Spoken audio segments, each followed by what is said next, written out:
almost start.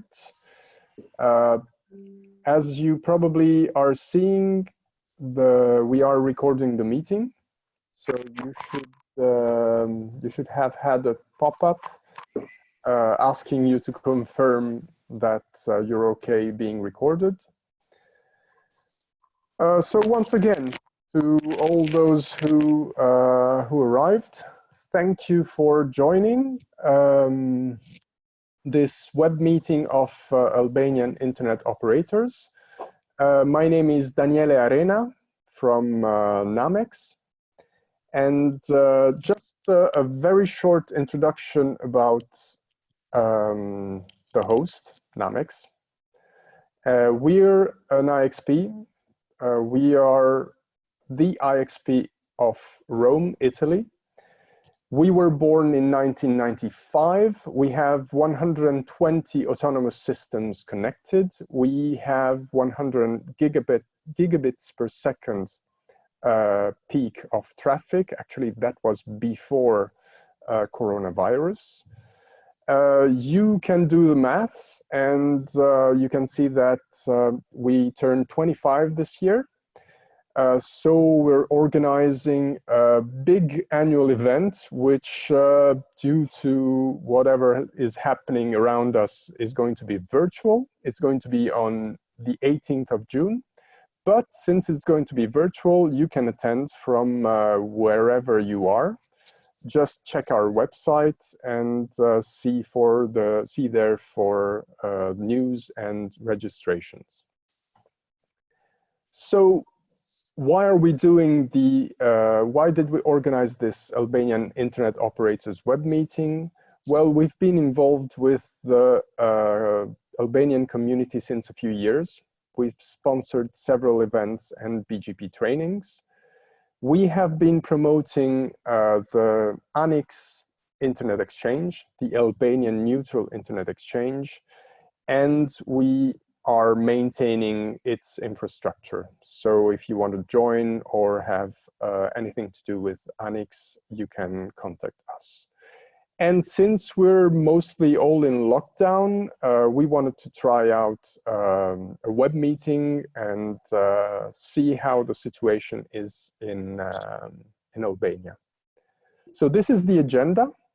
Apart from this introduction, we will have 4 updates from Albanian internet operators, from the academic network, RASH, from Starnet, Tring, and MCN.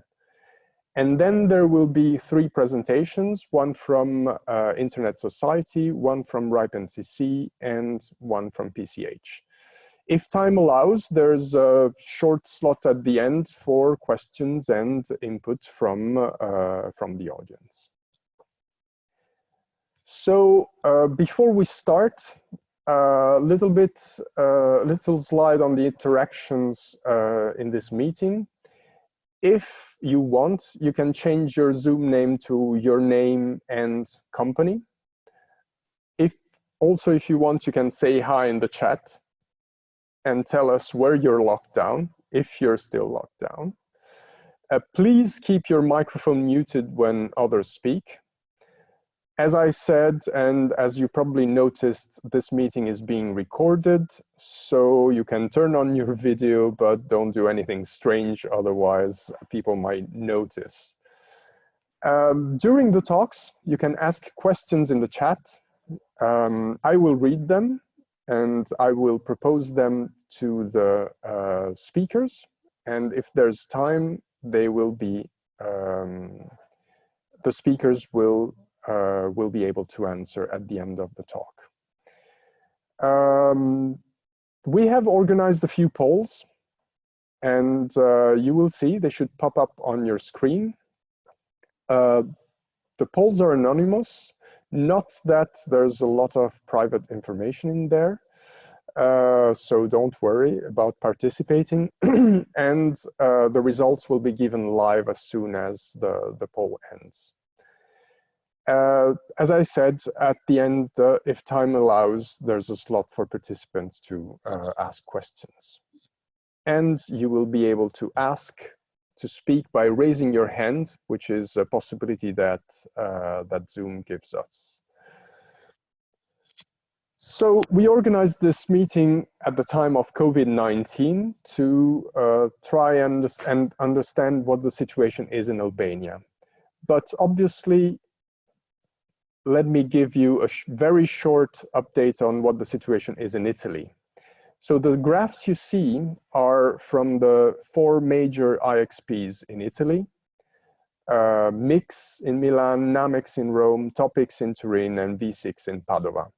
And you can see that all of them have had a jump exactly during the at the start of the lockdown. But the good news is that internet still works.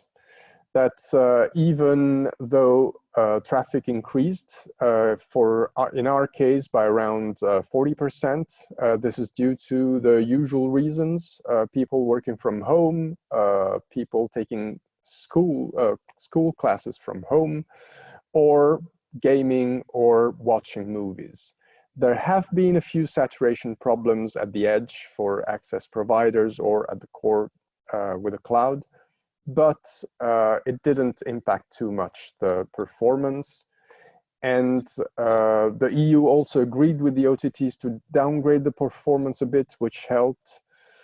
And as for us, we are providing port upgrades for free during this crisis, and we have upgraded our capacity by about 30%. So at this time, with 150 gigs peak, we have total capacity of more than 1 terabit per second. And a very short view on what happened at Anix, the internet exchange in Tirana. Well, the absolute numbers are not huge, as you can see by going on the website. It's just in the hundreds of megs, but the traffic has still doubled. So from a peak of about 150 megs, we went to a peak of about 300 and more megs per second. So talking about traffic, let me start with the first poll and see how it works. You should see now the poll on your screen. And the question is, how did your network's traffic volumes change during this lockdown? So did they increase by more than 20%? Did they increase by less than 20%? Are they about the same? Did they decrease by less than 20%? Or did they decrease by more than 20%? So I see that almost half of people have voted. I will leave this a few more seconds to make sure that everyone reads the question and votes. I will close now the polling and show you the results. And it's quite as expected, 70%. So most people have increased traffic by more than 20%, but there's still quite a few people that, or networks that have increased by less or are about the same, or even decreased, which is kind of interesting. So I'm going to stop this share. And this is the time to start the rest of the program. So enjoy the meeting. Just a short reminder for the people who have just joined. Keep your microphone muted. This meeting is being recorded. You can ask questions in the chat during the talks. If you want, you can change your Zoom name to your name and company. you can turn on your video, but don't do anything strange.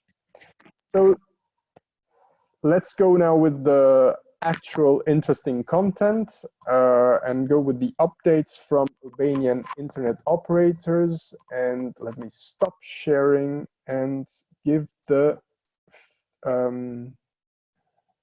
floor to Arjan of RASH.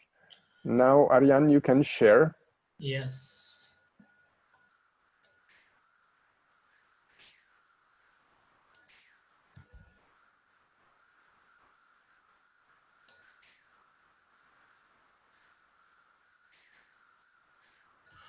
Okay, hello everybody.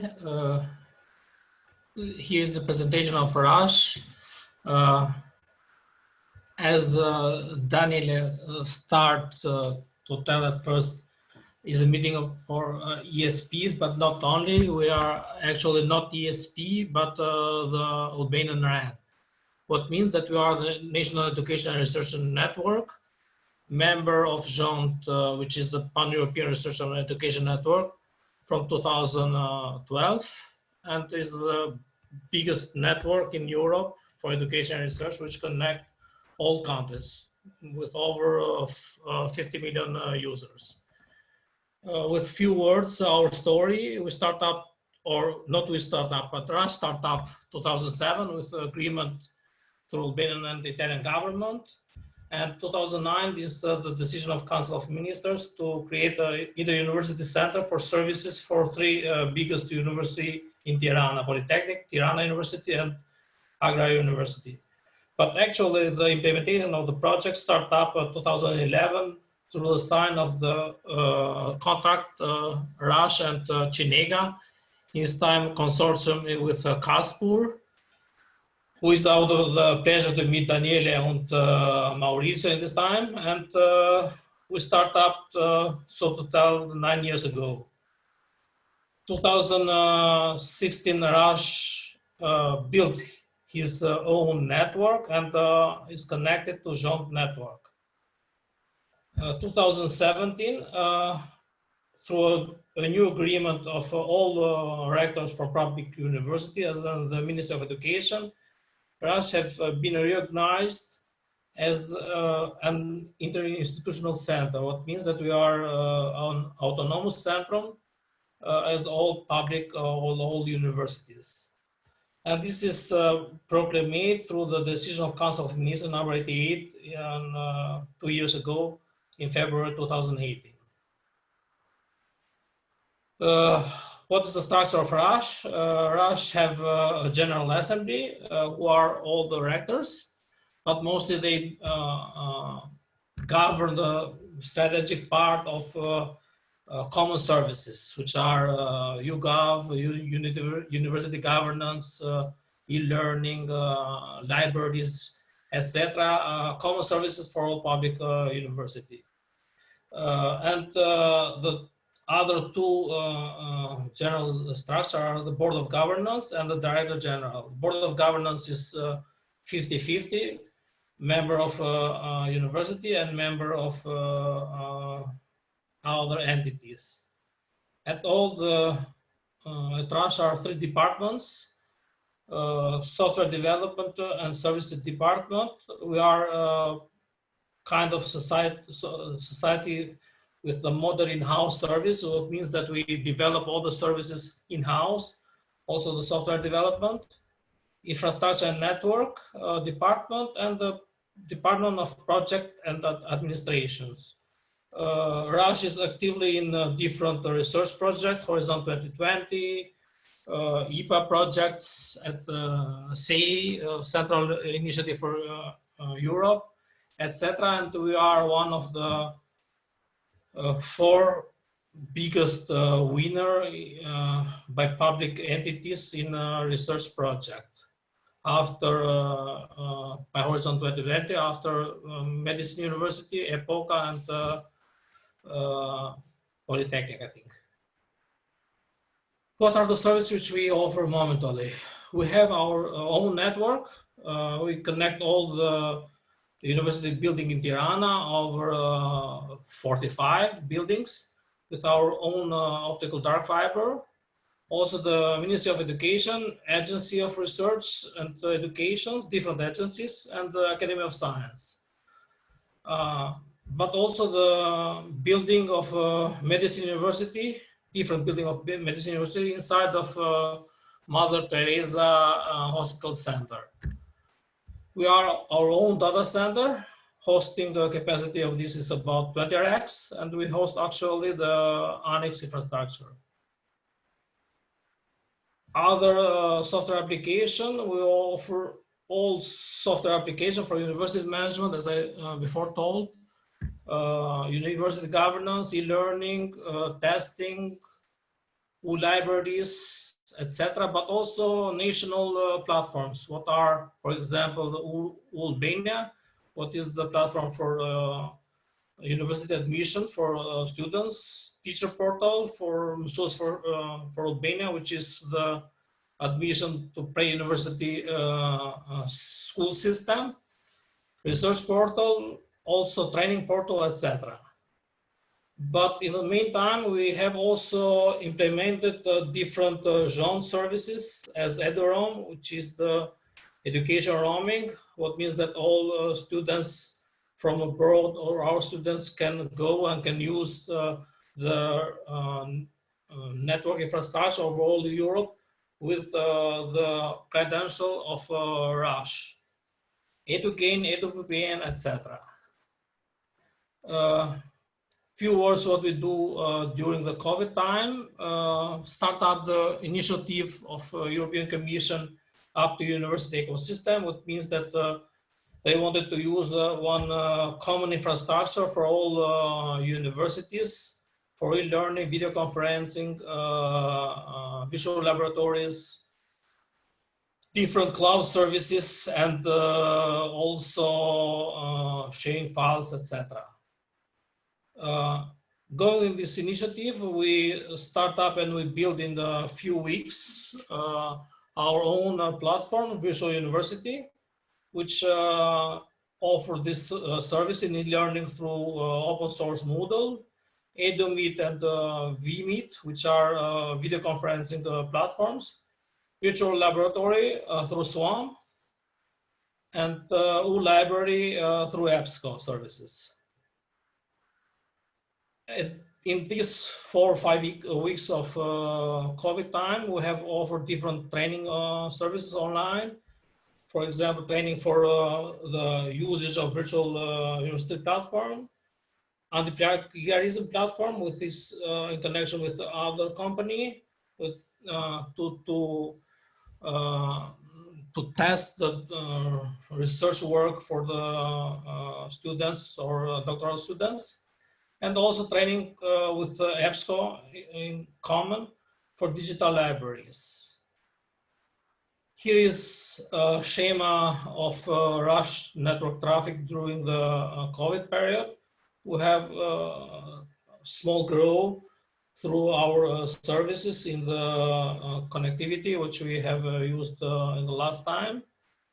And, but I will think we'll grow in the future because we are enlarging our service package. All teams work from home. We have connect our staff through EduVPN service from Jean with all our infrastructure in our data center. And we offer support online for all week as we have been before in office. What is the future? What connect us to NAMEX and to all the ISP groups? We have organized 2015 the RIPE CAA 5 in Tirana, and during this time start up the discussion how we can implement one EXP autonomous in Albania. 2016, I think, start up ALNOC and these activities. And we arrived with NAMEX to have an agreement 2017 to pilot Annex through our data center. 2018, I think we start up to install the infrastructure in our data center, and we are ongoing now. You know the numbers of the participator of Inanix. And 2020, let's see what will happen in the future. We are open for any kind of collaboration. What we can offer, we are long-term partner with Namex over, I think, 9 years. For Albanian ISPs, what is our neutrality, our flexibility? RASH, as I tell, is an autonomous, non-statal organization, and we are flexible to offer all services for third parties without asking ministry or every other body, only with the decision of our board and my decision as CEO. What is the connection from ESP to Namex? Trust and credibility. So we are two partners which offer services, flexibility, neutrality. But from the other side, we have also Namex, which have a good and long experience, 25 years. Congratulations, I see in Facebook your anniversary.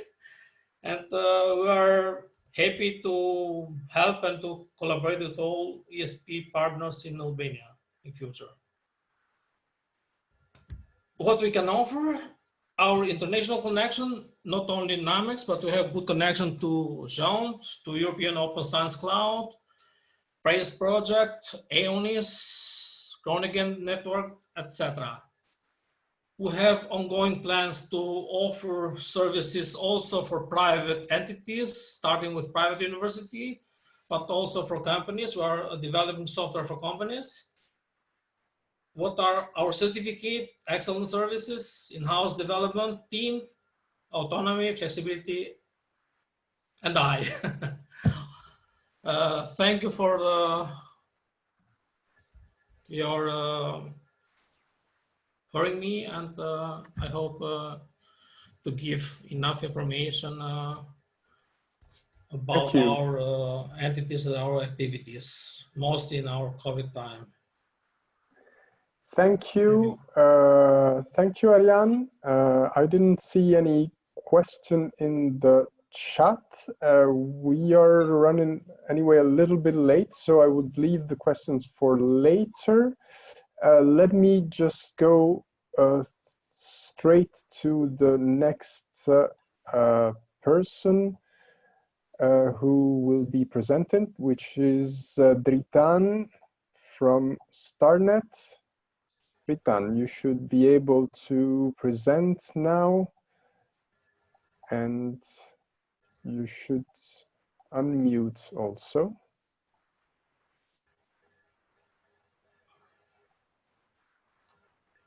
Can you see my presentation?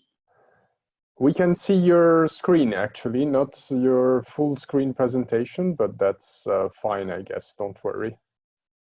I think I can try. You see, okay. Okay, shortly, I do not want to take too much time because there are other speakers after me, and actually I am going to share something that might be interesting, and you can follow with the links that I'm going to share in the presentation as well. So shortly, lockdown in Albania started on March 10. So what we noticed is the pattern of use of internet changed immediately. Demands for bandwidth increased rapidly, and the ISP technical teams entered in the most intense time for keeping their networks up and running. The first analytics in this time started to publish in Europe. Some of them EU published as well. So I got curious to start reading some information about Albanian ISPs as well. The article that triggered my attention, it was an article published in this link that is actually a research organization from UK called Tech 412. You can go after, and it was an article that was analyzing what we are discussing right now, that is the networks, about how the networks are behaving in a COVID-19 situation. what was interesting in this presentation was that it was something according to Albania as well. So I thought, okay, let's go and read some data from intelligence of Okla. Okla, that is the host of many speed test server around the world, have a website with subscription, of course, when you can read intelligence about their measurements. So this is a screenshot from their website. Now, in European data, in the article that I mentioned you before, it was this graph that was showing that the decrease of internet speed in Germany was 26.7%, and decrease in Albania was 18%. So this was very much interesting to me. I said, okay, let's see, you know, where is decrease? It's only us, or if are the others as well? So basically, I started to read the data of speed test intelligence, and I was focused on some of them because there are a lot of data there, by the way. So if you are interested, you can go and check yourself, of course, if you have a subscription. And one of the data that was triggered there was the speed score. The speed score in percentage. That means that they are putting a weight in a tree measurement, average, lowest, and highest, and they are giving 10% of the weight to this measurement to the upload and 90% of the weight in the download. So what I did, I put in a graph some of the ISPs. I've been trying to be very, very neutral. So all the ISPs that were coming in the first screen, I was taking and analyzing them. If you see here, I've taken February, March, and April.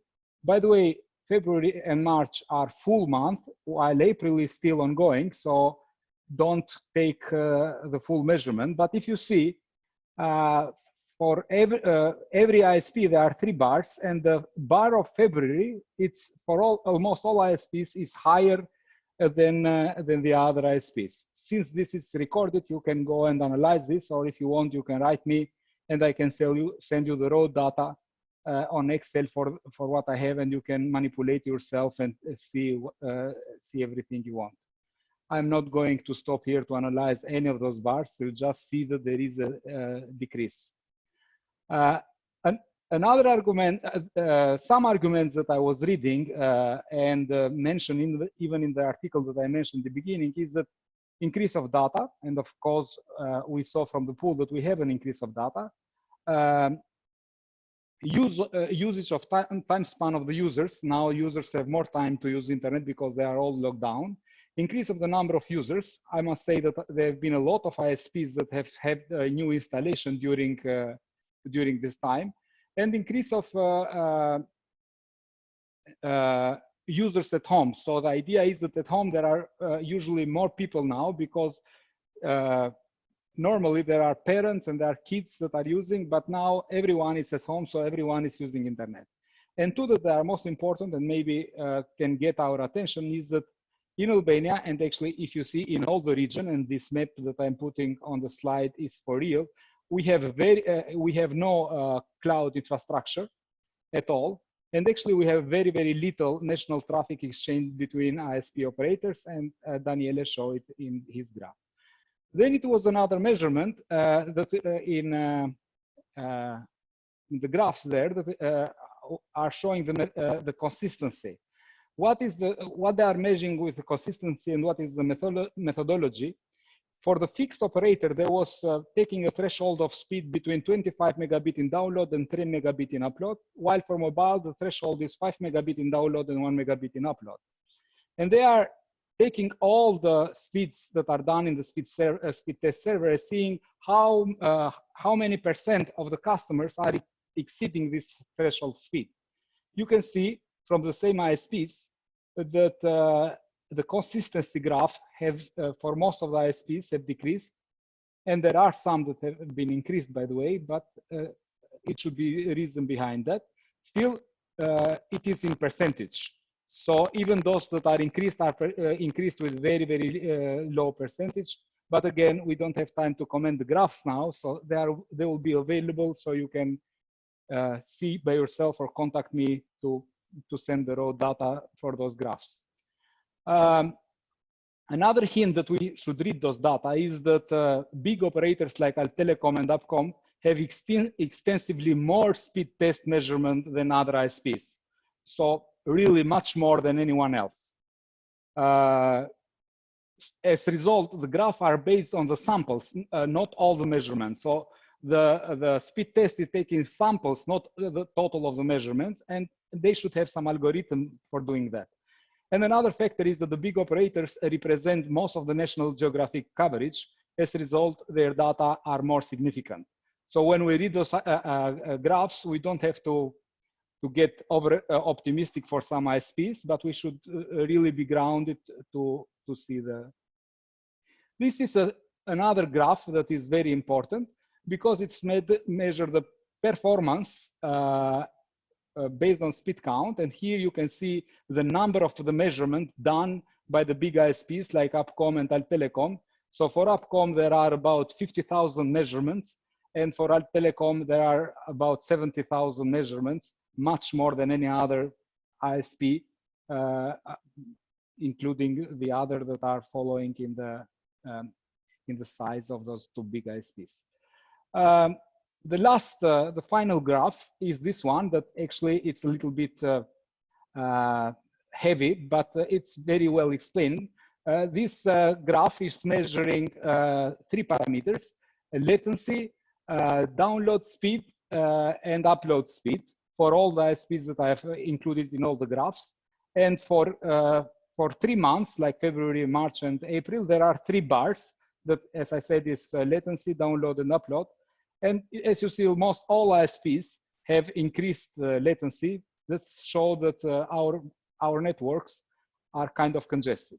And actually, this is very much in line with what is reported in Europe. That is the second article of the same organization that they have published the article that I showed you in the beginning. And this is, if you see the graphs, there are some cities in Europe, like Rome, for example, that have 30% increase of latency. You see Amsterdam that have increase of the latency. You see Istanbul and so on. You see Albania that have 3.8% latency. That is very much in line with the graphs of speed test. So as a conclusion, COVID-19 challenged the ISP industry as well as the others. The situation increased the sensibility of how needed and important the internet is for the work and life. Many challenges are waiting for us in the post-COVID-19 area. Most of us have built very resilient networks, but the biggest room in the world is the room of improvement, so we should improve. Thank you very much, everyone. So I'm looking forward for the other presentation and the other comments. Thank you, Dritan. And so the next speaker is Ergis Milo from Tring. Ergis, please go on. You told me you don't have a presentation, but you can speak. Yes, hello everyone. First of all, I hope everyone is fine, your family is fine, and everything passes fastly and securely. Fast recovery, I wish to all. What I wanted to focus was to present our challenges during this period of COVID-19. We had a lot of challenges for sure in order to survive to the situation. The main one was to support the capacities needed by the customers in the network, in the upstream traffic. The second one was to secure our staff, to see all the procedures, to take all the measurements in order to increase security. Although we have the Department of Health and Safety, anyway, they were not instructed to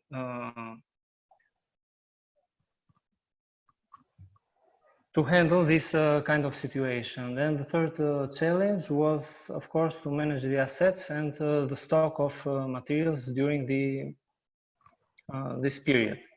Let's focus first on the first one, the traffic capacity.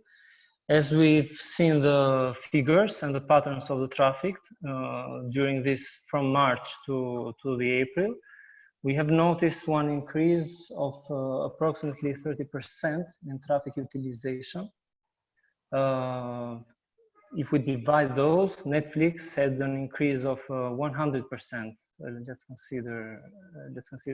consider it a low profile traffic anyway, because it's not a huge amount of traffic, but the increase was approximately 100%. Then we had some increase on Google, which mostly is YouTube. Approximately 20% of traffic was generated,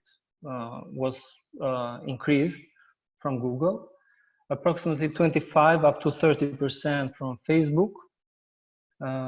And the rest is browsing, OTT traffic, or education video conferences that was generated during this period. Now, if we would say, were we prepared or not for such increase? Well, everybody should lie if they say that they were prepared for such increase of traffic. For sure, we have capacities, maximum 50% on the network as a spare, but anyway, one increase of 30% for big ISPs and telecommunication companies means that we have to upgrade, to double upgrade the capacities from 10 gigabit to go to 20 gigabit or up to 40 gigabit upstream or backbone traffic or backbone capacity in the network. So anyway, we try to manage this situation in a very short time. But let's consider also we were a bit lucky since we didn't have had any incident because of the lockdown situation. There are no construction works on the roads, etc., etc. So the network wasn't affected. And considering also that in Albania there are only two main wholesale providers which provide interconnection to the borders, ATU and Telecom. Most of the market share is Telecom. ATU, as I'm aware, doesn't have a lot of market share.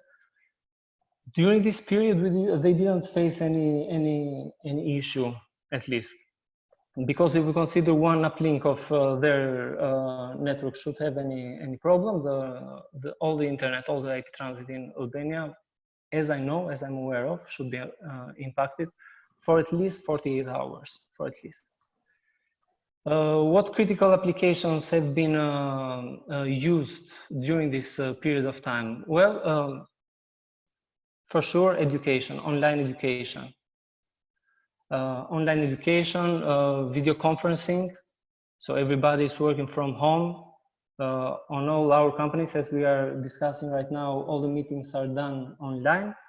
Zoom was the first application that increased the traffic utilization in our network. We were able to handle such increase of traffic, but anyway, I think that we have in the future, at least in the future or near future, or I don't know, we have to find alternatives.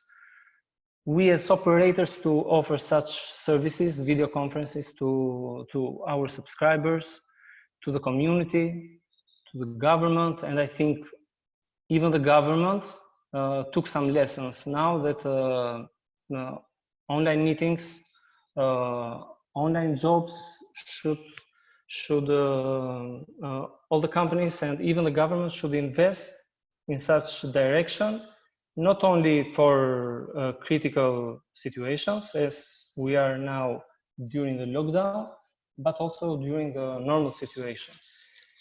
Because first of all, it's much more easy to get the people all together doesn't need to organize one meeting remotely or in a local office.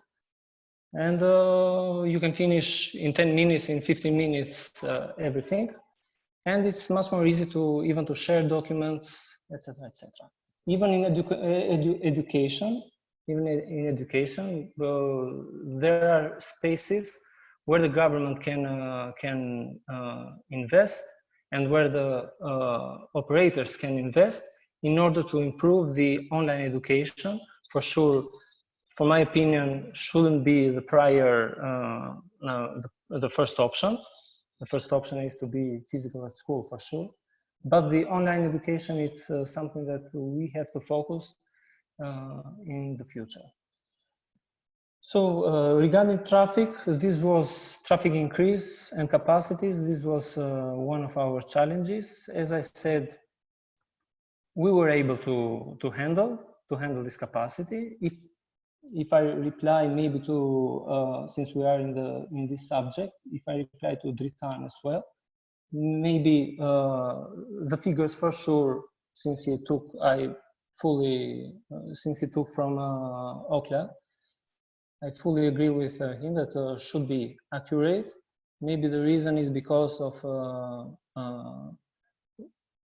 all this increase of 30% of traffic is generated mostly from the end users, for sure. Mostly from residential subscribers. There are more people in the houses now that are generating more traffic, so for sure that the tests on Okla are going to be reduced, because it means that now 1/3 of bandwidth is utilized more than in the previous months. This is my opinion, maybe, about the results. Because during this period, at least, we didn't face any congestion on the upstream providers, and our uplinks didn't face any problem on capacities. We handled very easily all the upgrades necessary to offer reliable services, but for sure there are a lot of things that should be improved in the future. I think we have to put more focus on online video conferencing, especially on medical part, education part. We, as operators, should have some professional services in our portfolio to offer to the end subscribers. This is a lesson that we have learned from this situation. The other challenges are not too much related to the subject we are gathering now, but since we have we are here, was first of all to train all our teams, to protect first of all our teams with all the materials needed to secure them, with all the procedures that they had to follow. Convincing the teams was not easy, because, you know, we are afraid to to go to the shop, not to the houses of other people, and to work there at least 8 hours, up to 10 hours per day. But maybe the situation in Albania wasn't so much critical comparing, for example, in Italy. But we took the risk, and we considered that internet had the same value as electricity and as other utilities, water utilities, especially in this situation. So even the government gave us all the permissions necessary for all our teams to go and finish the works to support our subscribers. So it wasn't easy.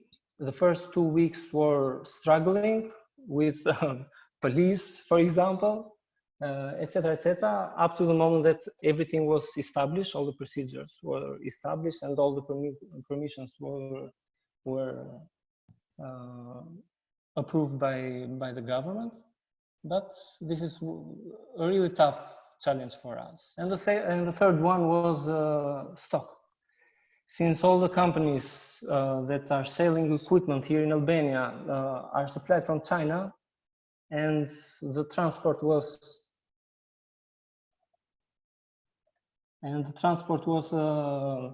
blocked during this period, we had some issues on supply chain as well. Challenges, I mean. But anyway, we tried also to manage that.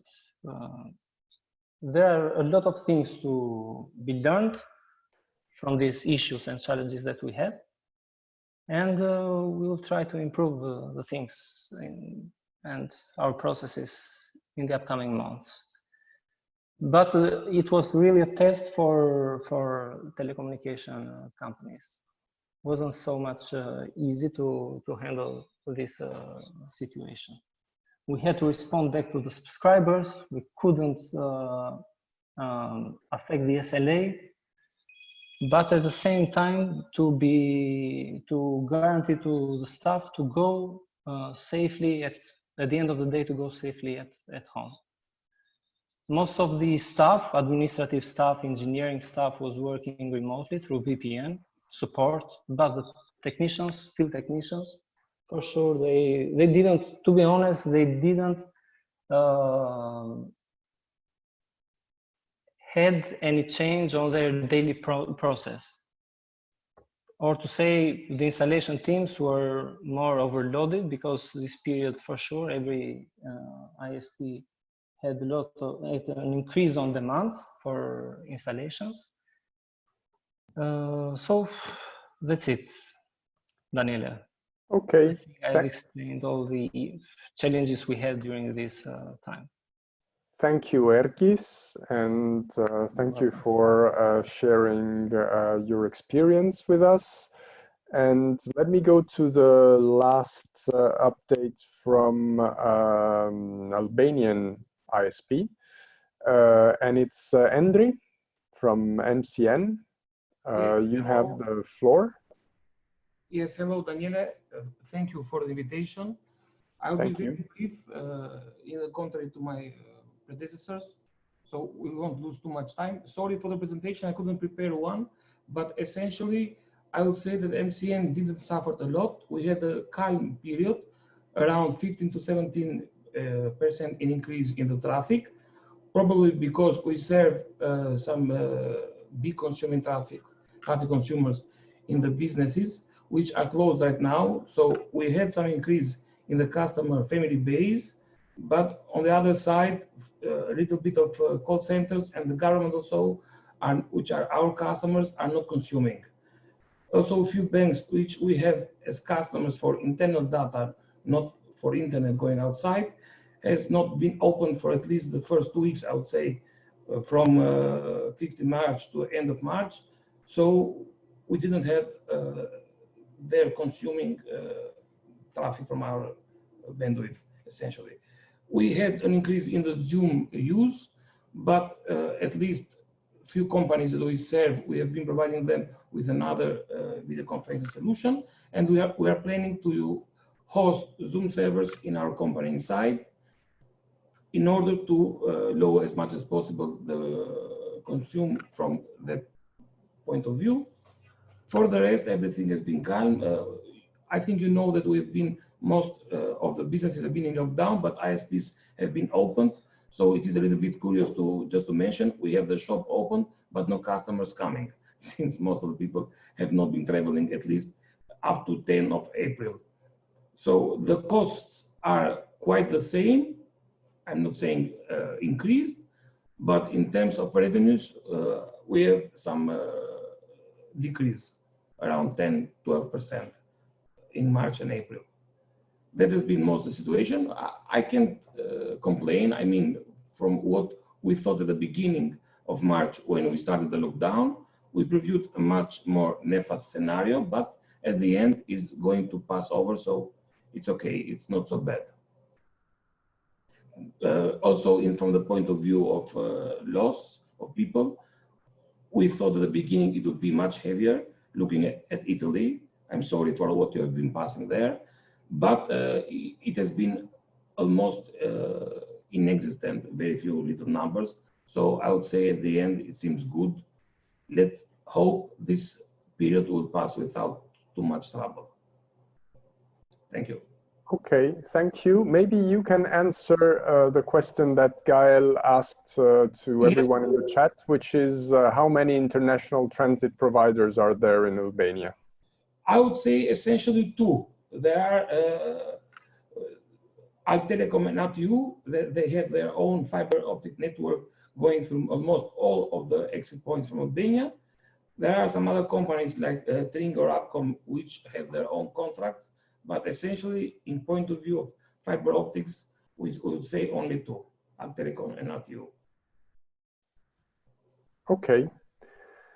So thank you. Now we have finished the updates of the Albanian ISPs, and while the next presentation is from Massimiliano Stucchi from ISOC, I will make you a presenter. Before that, let me launch a poll which is related to what Endri was actually saying about expenses and revenues. So during this COVID-19 emergency, did your customers' requests for paying upgrades or new services, did it increase? Did the requests increase or decrease? So you can answer either they increased, they decreased, or they remained more or less the same. So I can see that several people are voting. I will leave you a little bit more time. In the meanwhile, Max, let me stop sharing and you can start your own sharing if you want. And okay, I will close the poll soon. Okay, let me end the poll and share the results. So it seems that well, it's not that clear cut, but mostly they increased, but for almost half of you guys, they remained more or less the same, or they decreased. So there was not an all over increase everywhere. So, okay. So thank you, and let me leave the floor to Max. Hello, good evening, everyone. And I'm Max. I work at the Internet Society. I'm not 100% directly involved with manners these days, but if you check some of the documents I will be mentioning, they do have my signature or a touch of what I wrote, some here and there. But let me see. Before we start, let's see if we can use the chat. How many of you know already about manners? How many of you have heard of manners already? Let's see, can you write it in the chat? Let's see if we can have a bit of interaction. Oh yes, well, Jan, of course, Daniele, of course, Luca, of course. Okay, first time today, that's good. Okay, so what is manners? Manners comes from a need, from an issue that we have on the internet. And let me focus on the right window. There are 68,000 networks connected to the internet, 68,000 autonomous system numbers. Around 10,000 of them are multi-homed, so connected to 2 or more networks. And routers use BGP to exchange reachability information to tell other routers how to reach certain destinations that might be behind them. But the problem lies exactly in BGP. BGP is an oldish protocol, which when was designed didn't include many security features, many it has many drawbacks, many issues, due to the fact that when it was designed, the internet was small and everyone knew each other. And so it's based on trust. It's based on the fact that I would trust the operator and trust the other parties I'm exchanging routing information with. But the internet has changed. It has evolved in many parts for the good, in some other for the bad. So it has become a different environment from what it was when BGP was designed. So how big is this problem? How big is the problem that we're trying to solve? There are three different groups. One is prefix or route hijacking. There are route leaks and IP address spoofing. In the first two can be really good issues for the whole internet. Someone hijacking a route might be attracting traffic for for a third-party network. So basically rendering that network unusable. We have route leaks, which do have the same effect, but they happen as a side effect of a misconfiguration, or they can also be used for a man in the middle. So I reroute some data, some traffic through my network. I look at the traffic that's passing by and then have it flow to the destination on another side. So I might use this also as a sort of attack. And then reflection DDoS attacks are usually performed using IP address spoofing. So what do we do? I'll just jump a little bit because we're late and I only have 15 minutes to compress everything about manners, but I'll be available later on. And then you also have, let me point it to, there's a person on the call, that's Flavio Luciani, and you should ask him. He's our one of the persons you can refer to for manners, but also more in detail for RPKI later on.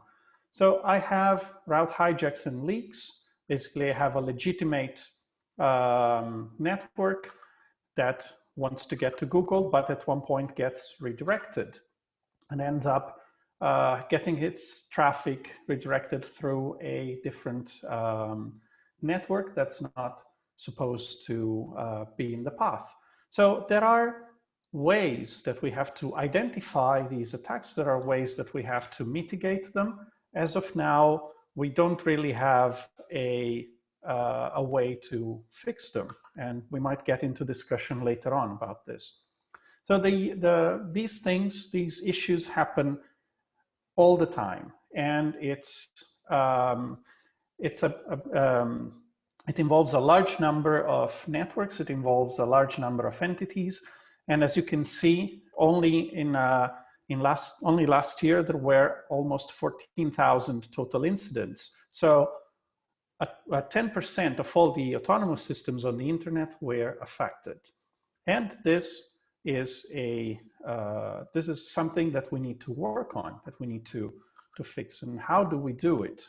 We can do it with manners. We can get closer to the fix with manners, which stands for mutually agreed norms for routing security. And it provides a series of actions. So it's a series of documents that give actions and show how these actions can be performed to make the internet a better place for everyone. You can see them here. The main ones are filtering. So you prevent the propagation of incorrect routing information. There's anti-spoofing, preventing traffic with spoofed source address from leaving your network. Coordination, which is basically providing information to the other networks so that they can get in contact with me to fix an issue or even just point me to misconfigurations that I might have. And then there is global validation, that is looking at the routing information, looking at route objects, but also looking at RPKI to use that data to influence the rest of the configuration, to influence filtering. And also this is part of the coordination where I publish my information so that other people can then use it to validate. This is manners is there's a document. The first one is this, that's the simplest one, and it is for every ISP. But then there are some particular needs that were identified for the Internet exchange points. And the Internet exchange points have their own specific manners document where it was added, well, where an action was added to promote manners to the membership of the IXP, making it so that the Internet exchange points can do more capacity training. So tell the networks how they should behave or how they should configure the routers, provide examples, and also action about protecting the peering platform. So making it so that the peering platform has implements some of these actions, looks at the routing data available to provide filtering for all the participants. And the other actions have been slightly modified as well. So action 4 is facilitate global operational communication. Being a platform as well, not only for exchanging traffic, but for exchanging information about reachability, about how to coordinate amongst internet service providers or even all the peers. And then there is another one that is about providing monitoring and debugging tools for the members. So it can be a looking glass on the root servers. It can be providing more data through measurements that get created at the Internet exchange point. And these are all actions that are suggested for Internet exchange points. But then there was a spot missing. And this is something that's being worked on right now. And it's the CDNs and cloud operators that have their own manners actions. And it's also similar to this. They actually, this has been published a couple of weeks ago. And these add some other actions that are specific for operators that have global coverage and that host content in them. So also facilitate prevent traffic with the legitimate source IP addresses, which is also good for access ISPs, but in this case, for a content delivery network where they are anycasted, they are present in different parts of the world, can be even more important, because otherwise they would be propagating these either routing information or the traffic itself to different areas of the world. So this is relatively new. There are different CDNs that have already adopted this, that are working towards adopting it as well. And they become part of this big group of participants. It's quite big. It's not as big as everyone would like it to be, but we're talking about 330 operators in the world that are participating in manners, which represent 469 autonomous systems. But also we have Internet exchange points. We have 48, and I can tell you, Namex is one of them, and it's been for quite some time. I think I remember looking at it a couple of years ago, and it was already there. And there are also 8 CDNs already since the 1st of April, so less than a month, and different partners for capacity building, for promotion, for also helping with spreading the information about what manners is. But what do you get when you become a member? So you can become a member, you can implement these actions, but what do you get in exchange? You get the access to what's called the observatory. And the observatory is a website which collects data from different sources, from BGP Stream, from the CIDR report, from CAIDA, from PeeringDB, and gives you an overview and then specific data about how your ASN has performed in the past. In terms of what? In terms of routing security, in terms of route leaks, in terms of misoriginations, in terms of incidents that have affected your ASN or have been originated by your ASN. So it gives you an insight into how good you have been as a net citizen, as a citizen of the internet, as an operator of the internet. It gives you, this is an overview, you get information about the regions, the countries, but if you are an operator and you have adopted manners, you have joined, you get access to your own specific data, so you can look at specifically what has happened to your ASN. What are the small issues that we're having now with the observatory? Is that it was launched less than a year ago in August 2019. The public can see an overall regional and economy aggregated data, but if you're a participant, you can see specific data about you. But the problem is, we're still seeing some false positives. The data still has to be tuned a little bit. And this is data that we, in the end, that we gather from different sources. It's all data that's already there. It's public. You would be able to access it. It's just that it gets prepared and chewed and shown to you in a nice way, so you can use it also in presentations. You can use it to show how good you've been. And how do you do this? How do you become a manners member? You have to implement some actions, the ones that we talked about earlier. And the guide is in a PDF. It was published in 2017. You find it at manners.org/bcop. It's pretty straightforward, and it shows the commands you need to launch for implementing, I don't know, RPF, or for configuring RPKI, what you should do in terms of data that should be in PeeringDB or in the Internet Routing Registry.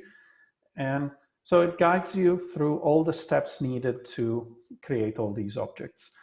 And also configuring your routers, configuring your access and border routers to be manners compliant. For the ISPs, there is not a specific guide. There are the actions, but there was a meeting held at Tribe 79 to discuss the guidelines, and we're still looking for more input. So you can get in touch with me at the end of the talk, or you'll see my email address at the end, so that we can maybe discuss this. I can point you to the colleagues who are working on this. But we also have training modules you can check.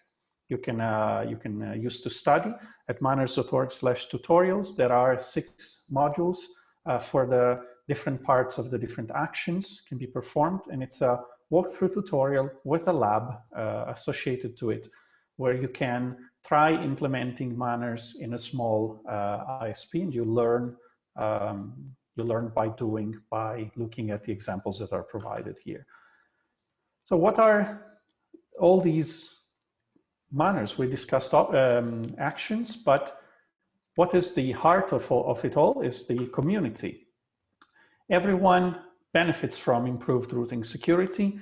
So what the community does is promote manners for everyone. So once you become a member, your name, the name of your organization goes on the Manners website, and so you can show that you're part of it, but also you become part of this community where you are encouraging others to join. So this is how we'd like manners to be spread across different regions and areas, and then increase the number of participants. So we've had a doubling numbers every year, nearly every year. So the target for this year is 400, and we're already on the way, 330.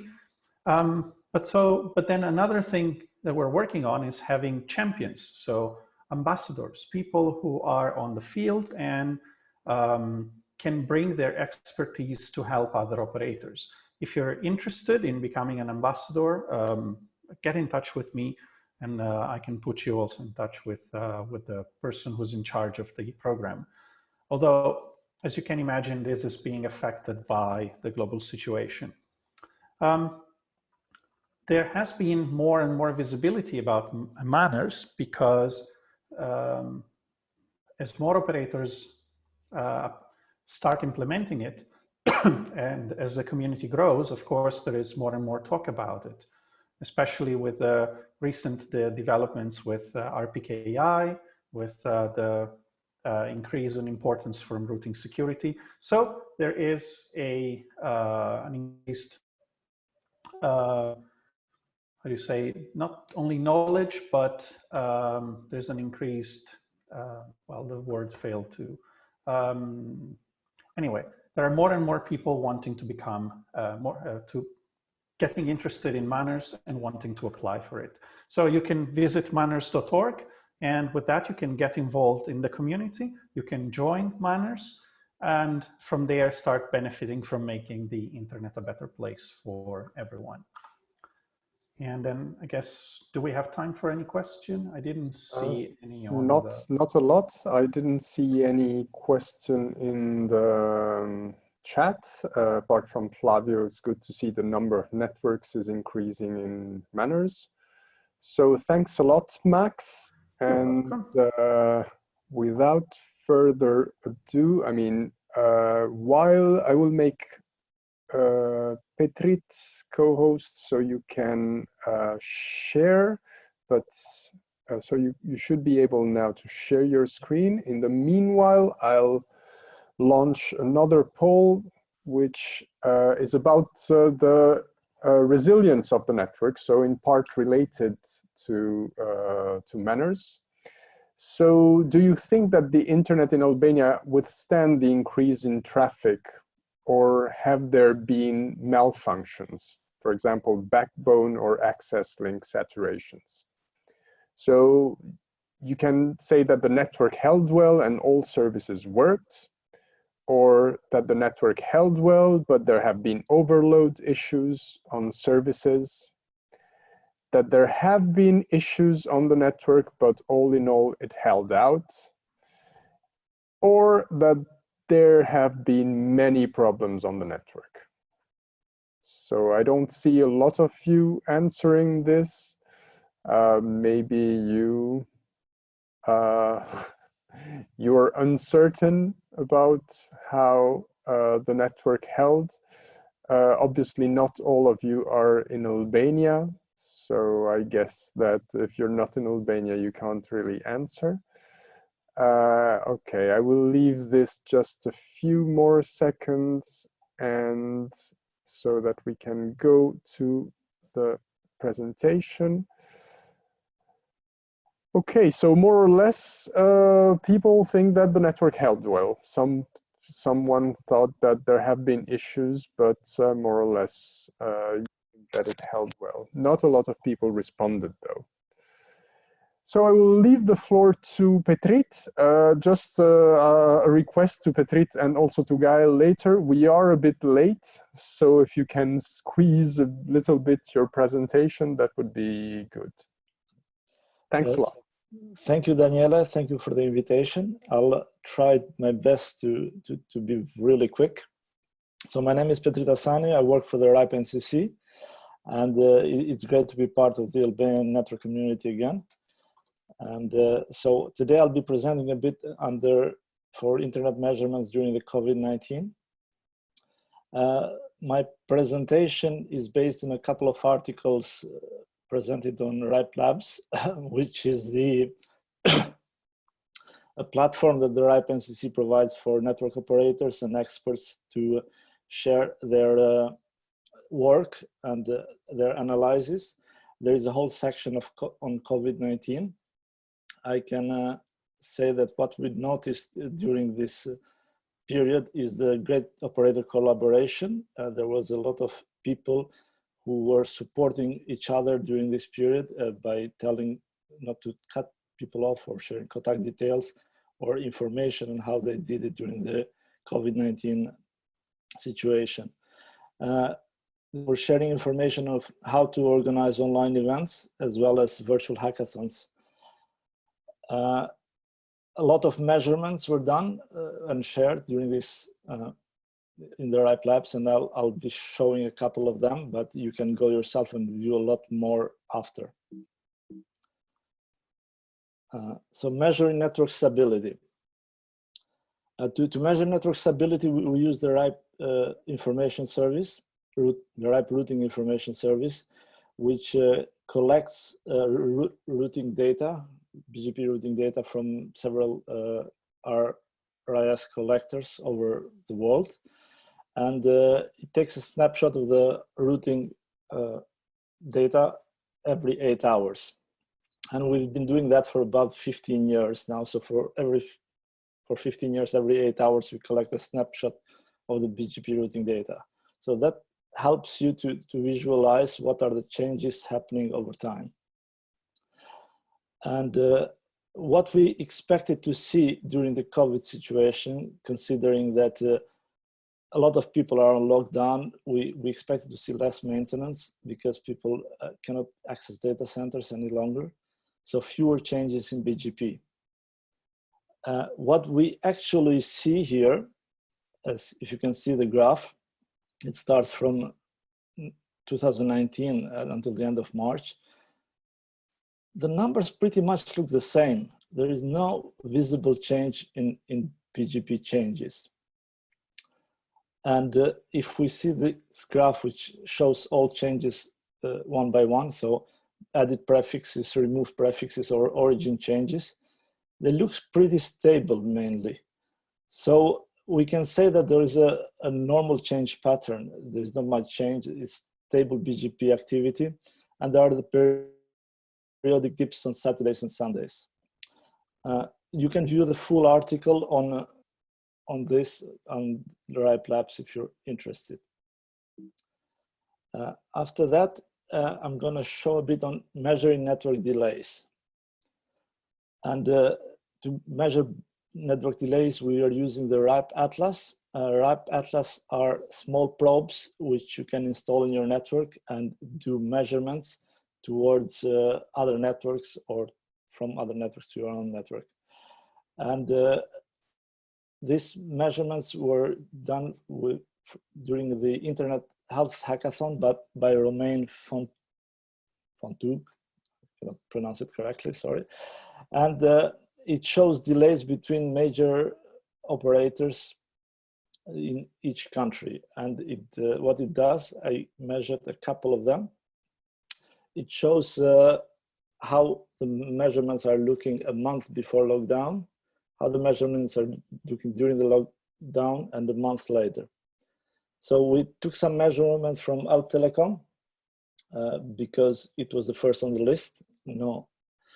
And these are the measurements from Net Telecom Italia. And as you can see from both measurements, there is a slight increase. However, not a lot. We see a bit of increased traffic and some congestion, but overall the internet is doing well. And you can find the full article on it. If you're interested in more measurements, there is a very interesting article by one of our colleagues. It's a compilation of other internet measurements. So measurements not done by the RIPE NCC tools, but other tools. And with this, I finish. I hope I was quick. You were very quick, and thanks a lot for this. And I will just go straight to Gaël. I will make you a co-host so you can share your video. You should now be able to do that. Perfect. Thank you very much, Daniele, and good evening, everyone. Let's start and get this going. Oh, that's the end. Let me go to the beginning. Oh, you're seeing the presentation the other way around, huh? How you like it? All right. So thanks very much for the invitation. Happy to be here online like everyone else. We're getting used to these, I suppose. So today I wanted to give a very brief, talk a little bit about a very kind of high level view of how we operate our Anycast network. Is an Anycast network where we operate DNS services, and we recently deployed a node with the help of RASH and the help of Flavio, Daniele, and Maurizio from Namex. So thank you very much. I'll go a little bit into detail. There's 3 slides about Anycast technology, which you can, some of the operators might have used this technology to do some, maybe some load balancing, or well, for other particular reasons. At PCH, we've been using this technology since its creation, and it's a way of doing load balancing and distributing data. So an Anycast cloud will be is a distributed cluster of identical instances of a server. Typically, they would have identical data, and they will have a capability of servicing requests on a more or less similar way.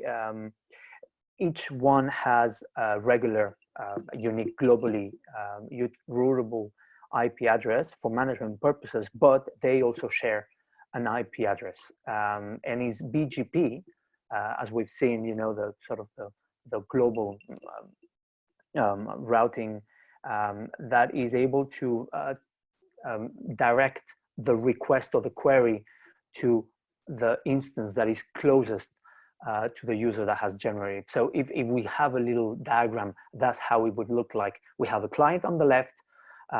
There's a first router that has a table, and this router has, you know, it believes that there's 3 servers.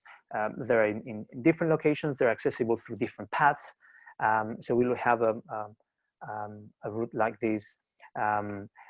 In reality, for the routing system, it believes that that's what happens, but in reality, you do have several instances. So that's the technology Anycast. Again, this is the way that PCH, and not only PCH, this is the way that plenty of other CDNs would use. And we discussed with RASH in 2017 or 2018. We approached RASH and the Albanian Internet Exchange to see whether they would be interested in hosting one of our instances, and that's what we did. Anyway, let me just, we can pass that. You can have a look at this. This is a little bit about the history. Anycast is not new. It's something that has been there for ages, and we first hosted an Anycast production of a root name server in 2002. Right, so that's a while back, and that's the way, and that's one of the ways in which root servers are able to be distributed. You know, you're probably very familiar with the 13 letters and 12 operators, but there's not only 13 instances, there's thousands of them, and that's because some of the operators or some of the organizations that support these operators, like PCH, use this technology. To give you a little bit more of idea of the sort of the scope and the reach of our network, we have 167 physical nodes in all continents. We have 20 global nodes. Those are the ones that have connections with transit providers. We use extensively peering as our main way of reaching and delivering traffic to local networks. So through these 167 Anycast nodes, we're connected to 200 locations. So those locations would be for us internet exchange points. You can see the breakdown of the regions, and the services that we provide are secondary authoritative services. You can see a number of TLDs, but more importantly, we provide neutral infrastructure for DRoot and eRoot. So while we don't operate DRoot and eRoot, we support them with infrastructure. So you'll see them announced, like is the case in Tirana, where DRoot is present. There's some numbers as well there. The number of origin ASNs that we have seen connecting to our platforms, the number of directly connected ASNs, BGP prefixes, etc. An important point is the 23% queries. Those are via transit, which basically means that we have a massive peering. We have a 77%. It basically means that for us, for PCH, we believe very strongly on how important it is to have neutral exchange as a part of your infrastructure as a country, as a way of improving reliability, stability, and DNS. Well, you know, it is relatively light in traffic. It is not video streaming out, but it is fundamental, and it's critical for the internet to be able to operate. Together with AS42, we also run a research network. It's basically a route collector in a similar way to the RAS that RIPE runs. We keep, we basically archive a couple of commons and the MRT routing data, and that provides a local view of AS level interconnections. And this is a local view, which is inherently interesting. Some of the users of this data, well, the research and academia that use this, but also we know that the guys, our friends from Oracle and Doug Madori, for instance, he's working on a tool to check RPKI, and so he uses this data to compare what other prefixes are announced in the IX versus the prefixes that should be announced or according to manners. So there's not manners, RPKI. So there's a anyway, there's a looking glass available as well, and it's a tool that is publicly available and everyone can use.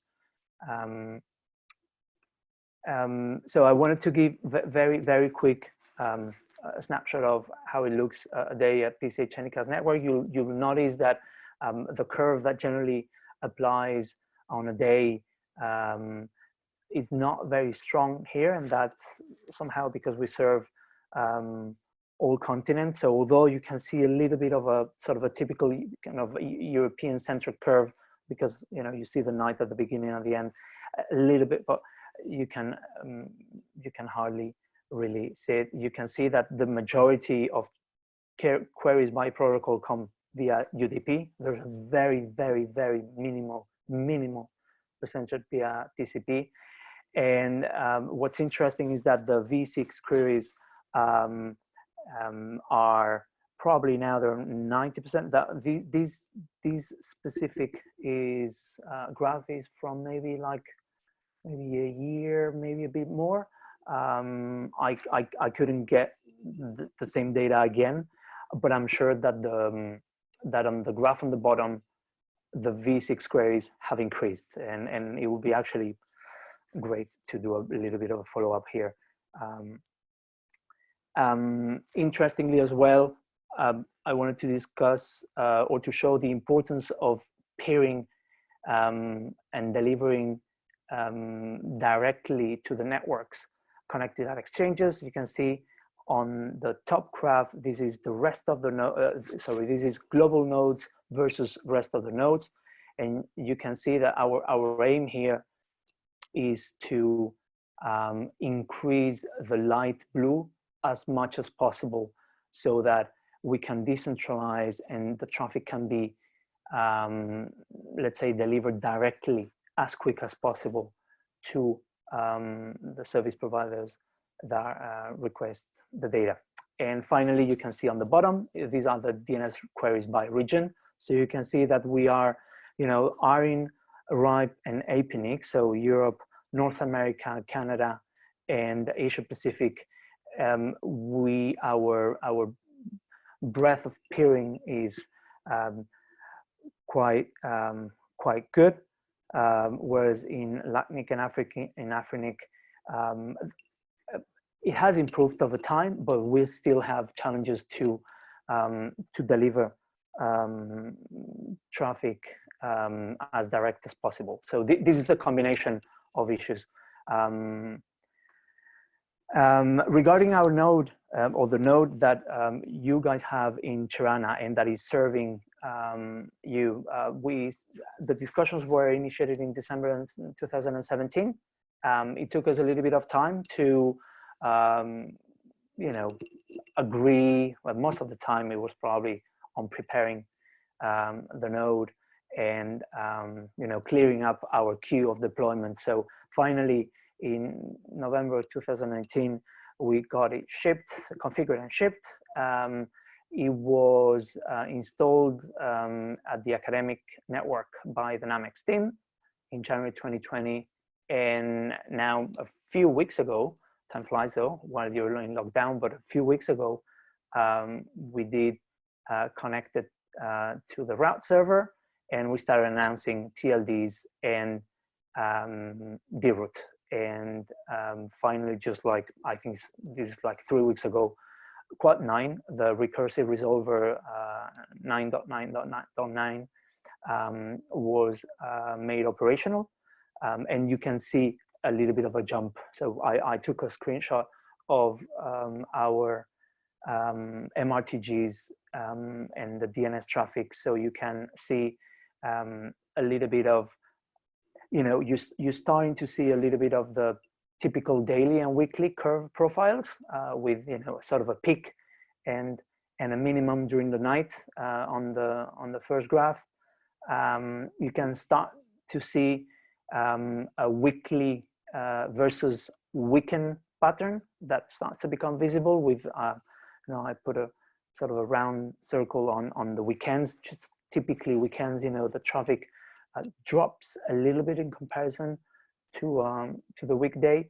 And on the monthly view on the bottom, you can see a couple of jumps. So the first jump was from just being there idle and doing kind of internal DNS queries into really operation. And you can see that before it was kind of a flat curve, or not curve, flat line. And then you start having, kind of a curve.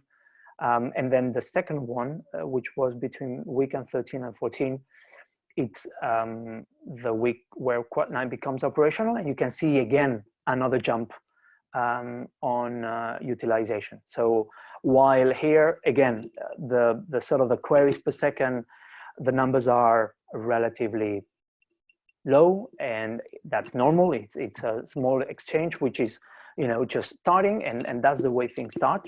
Things start small, and we don't have to be ashamed. I mean, that's the way everything happens.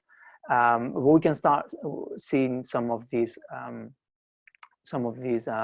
jumps and being reflected on our services. If you're interested in understanding a bit more how to make full advantage, how to take full advantage on the services that we're announcing at the exchange, there is a tutorial there linked that you should be able to download. It's on our website, and if you have any questions, you can always drop me an email. The services that we announced, I put them there on the slide: deroute and 300 TLDs. There might be some, depending on the size of the node, we might announce a bit less. And I know that in Tirana, we don't have a big node just because we're starting operations. So there's some reverse in Adeder and ARPA domains and 9.9.9.9.9. I have 3 slides more, but I don't really want to, I know it's a bit late. So I'll just really quickly glance, not even, I'd say considerations when planning new sites is, you know, having a conversation with an IX operator and sort of get an invitation. I mean, it's an invitation, but we also offer, okay, would you like us to go? And then we enter into a conversation. We also check the traffic levels and the number of participants and prefixes at the IX and the availability of our transit providers and relative location of other nodes. So there's a little bit of a planning exercise just because when you're anycasting, you need also to be a little bit aware of where you're putting your next node, because you know that some of the traffic, you might be drawing some of the traffic from other sites. If you're doing it well, you don't want to unbalance your traffic profiles either. So this is a kind of a conversation between me that will be talking, for instance, to the exchange point operator, and internally with my NOC and the network director.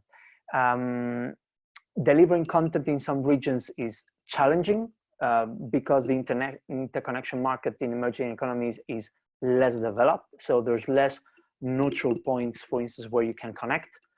That will be the second point. Very little public peering, very little.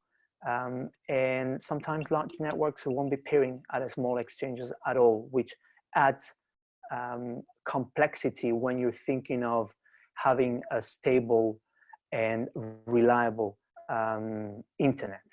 That's why some of my questions on the chat before, I was trying to get a full understanding.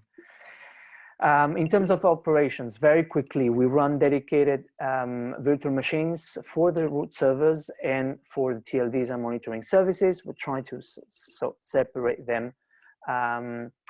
Depending on the type of deployment, we announce via VGP either a full or a partial set of services. So depending, or you can imagine that is not the same to deploy name servers to an exchange point that is just starting, that to an exchange point that is maybe, you know, that has already, I don't know, 100 participants, and it's having a peak traffic of, I don't know, 150 gigs. So we need different, we have a different size scale of the deployment. We generally have a router, a switch, and a number of servers, but the exact amount depends. And we generally, for routing stability, we generally use 2 transit providers, NTT and CenturyLink level 3 is still on the presentation, sorry about that. Just to keep our advertising, the advertising of prefixes as stable as possible. So when we detect there's a failure on our DNS services, we remove the node from the routing table by stopping the BGP announcement. So that's the way in which leads me to the monitoring, which is several layers, some of them more automated than others. PCH is a small organization, and we have some part that is automated with some alerts, but you know, as you all know, there's so much that an alert can do if there's nobody else that looks what's going on with the alert. So, you know, you might get a lot of alerts, but if the system is not fully automated, you know, they're just emails. But we look at different layers: hardware layer, interconnection layers, routing layers, and service layers, trying to make sure, you know, that things look okay. Then we have passive monitoring tools, NAJOs and NetFlows, and we're good users, I would say, of Atlas probes and DNSMon, just as a way of getting a picture of how the world looks at our services in different locations. So that's something, for instance, when we were installing the node in Tirana. And we were just starting, we started to look at, you know, the Atlas probes for Albania, and then we were like, oh, but there's only a few. Oh, but let me see, you know, are they starting to get to the services directly, or are they still going through via another, you know, another location? Is I don't know, is the location being, is the query being answered from Frankfurt or instead of Albania? So anyway, the good news is that I think that all of you, the queries are being answered locally. So this is it. Thanks very much. That's my email, and I'll be happy to answer any questions if you have them. Okay, thank you very much, Gaël. We're running a bit late, so we were supposed to close the meeting at 6, and it's 10 past. But before you guys all leave, let me launch a poll about the last one, about your feedback. So we'd be happy to have some feedback about this event, whether you liked it or not. It's a multiple choice poll, so you can basically answer, select several answers, not just one. And while you are voting, I saw a hand raised from Endrit. I don't know if you're hearing us and if you wanted to say something. I'm going to lower your hand. Not hearing us. So I see another hand from Maurizio. Maurizio, do you want to say something? Yes, thank you. Thank you, Daniele. First of all, I'd like to thank, I'm Maurizio, I'm the NAMEC CEO. I'd like first to thank the speakers for the very interesting presentations and the attendees, because I think we have a good number of attendees. So thank you so much for this. I have two questions for our Albanian friends. Let's ask maybe to the speakers, to Arjan from the National Research Network, and to Dritan, Ergis, and Endri from the Internet Service Provider. I have two questions. The first one, if during this COVID period, did you interact with your government?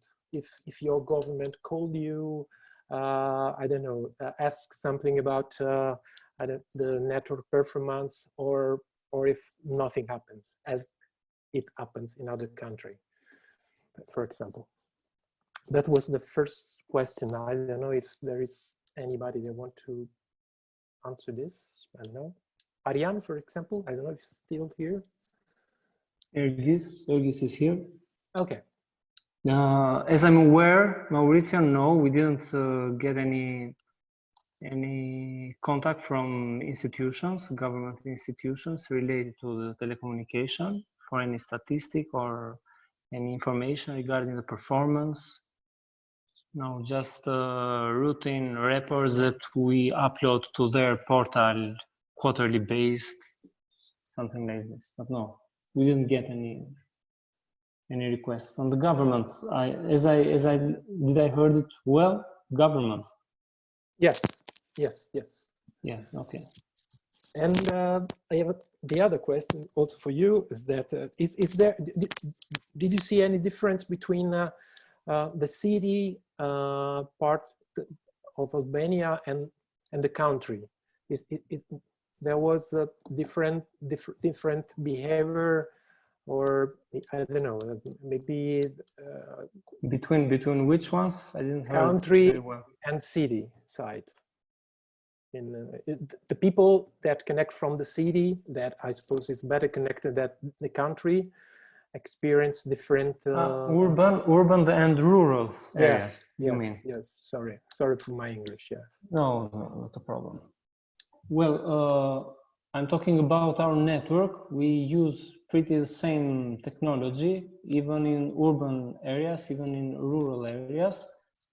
I expect more increase in urban ones, but to be honest, we don't have such statistic. With the increase of the traffic that we have noticed on all the nodes, even on urban areas, on big cities like Tirana, our capital, even on other small cities.